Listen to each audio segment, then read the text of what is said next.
Good day, everyone. This is T.S. Nicholson, the founder of Silent Communion, and I come to you on this Tuesday in the second week of Advent to share a Bible verse that I've been meditating upon this morning.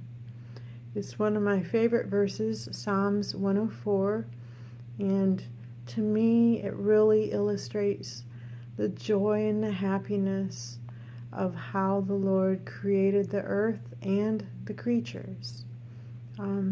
It just speaks so eloquently about how we're all interconnected and how everything lives in harmony versus the way that man often portrays it of living in disharmony.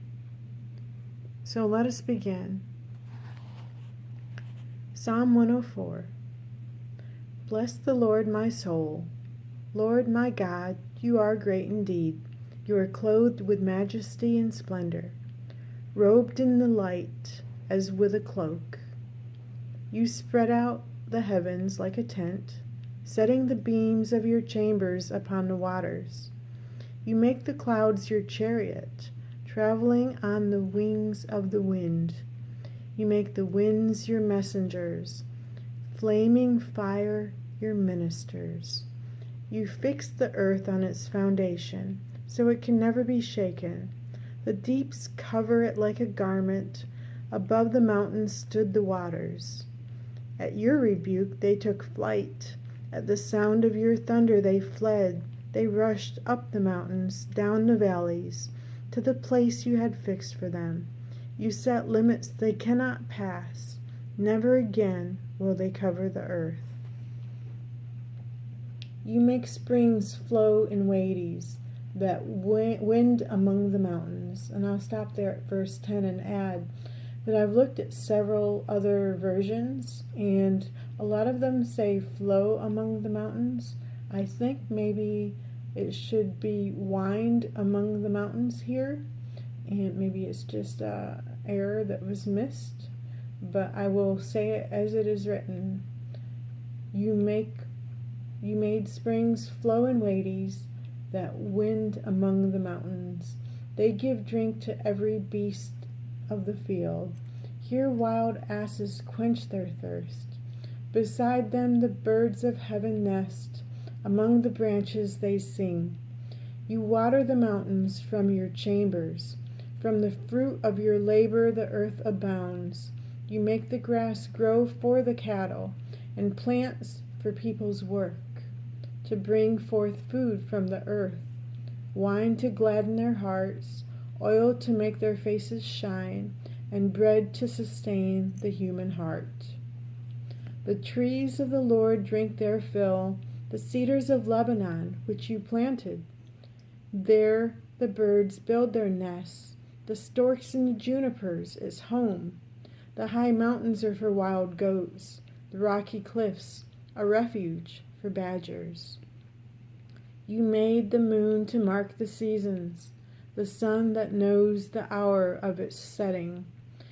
You bring darkness and night falls, then all the animals of the forest wander about. Young lions roar for prey, they seek their food from God. When the sun rises, they steal away and settle down into their dens. People go out to their work, to their labor until evening falls. How varied are your works, Lord! In wisdom you have made them all.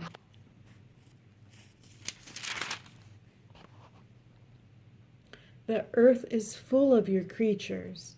There is the sea, great and wide. It teems with countless beings, living things both large and small. Their ships ply their course, and Leviathan, whom you formed to play with. Leviathan is actually suggested to be a sea monster symbolizing primeval chaos. And God does not destroy chaos, but makes it part of the created order. And I'll give commentary later. All of these look to you, Lord. All of these look to you to give them food in their due time. When you give it to them, they gather. When you open your hand, they are well filled. When you hide your face, they panic. Take away their breath, they perish and return to dust. Send forth your Spirit, they are created, and you renew the face of the earth. May the glory of the Lord endure forever. May the Lord be glad in his works, who looks at the earth and it trembles, touches the mountains and they smoke. I will sing to the Lord all my life. I will sing praise to my God while I live. May my meditation be pleasing to him. I will rejoice in the Lord. May sinners vanish from the earth, and the wicked be no more. Bless the Lord, my soul. Alleluia. There's just so many things you can pull out of this. So many things. I love verse 30. Send forth your Spirit. They are created, and renew the face of the earth. In other words, right there we're seeing the Spirit of the Lord is in each and every creature. Up above that, verse 29. When you hide your face, they panic. Take away their breath, they perish and return to dust. In other words, they panic, they have emotions, they have feelings, they have intellect. They have, intelligence and cognition. They have consciousness. There is nowhere in the Bible that puts down creation as man puts it down. Mankind claims things, ridiculous things like nothing but, living machines and all sorts of other garbage that the Bible has clearly stated since the very beginning is not true. If we go up above that, in verse 25, it teems with countless beings, living things both large and small. Once again, beings, not what man would conclude from that verse, somehow twisting it and manipulating it into meaning life that is lower than us.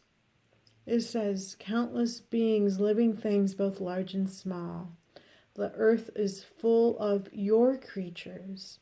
Your is very significant to me in my meditations, because I know the Lord makes all things. He takes time with all things.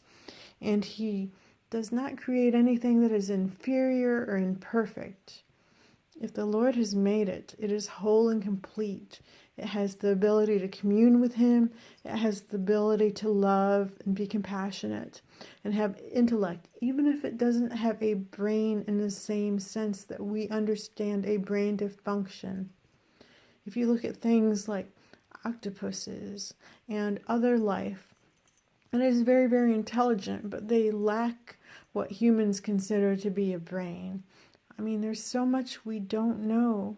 These are his creatures. And I'm going backwards, of course, but I like verse 24, how varied are your works, Lord. In wisdom you have made them all. In other words, we're all interconnected. We, as humans, if you look at the verses above, we go out to our work until evening falls, and then up above that is talking about the lions, and when the darkness and night falls, the animals of the forest wander about. So in other words, we're sharing the earth. We're taking turns with it. And up above that, we can see where he's made refuge for all these different creatures, and he's made life-giving plants, and he's made water. It's just wonderful. I mean, the interconnectedness and the pureness and loving compassion that he created for all of us. And then going back to near the beginning, I love how he talks about the water and how it took its place on earth. It's just so powerful to realize that when each thing was made, God took time with it to develop it into exactly the perfectness of what it needed to be. And number 5 is also very, very powerful if you meditate upon it, because it's talking about how he's fixed the earth on its foundation and it can't be shaken. Everything we do Every breath we take is dependent upon the rotation of the earth and the gravity and all of the ways that it's interconnected with, the atmosphere and the protective layers that shield us from the sun's rays. And it just goes on and on and on. And he fixed it in this perfect form so we can have all of these things, and the animals can have all of these things. This is a shared planet. This isn't a planet for just man.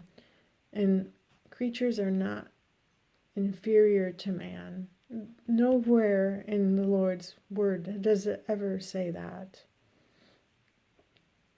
And yes, because the Lord has created everything in such a wonderful and glorious way. Yes, he is great indeed, for he sees all life with value and meaning. And it is us human beings, with our twisted egos and our pride and our gluttony, that just corrupt his word to mean stuff that it has absolutely no meaning of whatsoever. God created us to be interconnected and to live peacefully and harmoniously with all of life. And that is what we are to do. And this is my Advent teaching for today. And I hope it has brought some joy into your life to see how wonderfully he made everything, and how we need to go back and re-examine our thoughts and our actions, and really our words, our language, and go back and look at history and some of the things that we have allowed to lay foundational lies in our culture, and just re-examine them all. Living beings, like here's little Sarah. Hey, Sarah. He knows her heart. He knows her thoughts, her emotions, her needs. He knows everything. It's not just about me. And every spider that crawls around in here, every insect, everything that he has made, he knows. Peace be with you.